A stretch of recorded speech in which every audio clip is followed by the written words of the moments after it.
அமெரிக்க முன்னாள் அதிபர் Donald Trump மீது மீண்டும் துப்பாக்கிச்சூடு தாக்குதல் முயற்சி நடத்தப்பட்டதாக தகவல்கள் வெளியாகியுள்ளது. அமெரிக்காவில் இருந்து வெளியாகும் நியூயார்க் டைம்ஸ் பத்திரிகை இச்செய்தியை வெளியிட்டுள்ளது.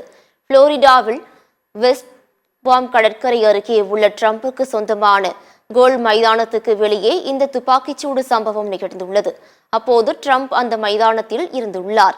2 நபர்களுக்கு இடையே இந்த துப்பாக்கிச்சூடு நிகழ்ந்துள்ளது.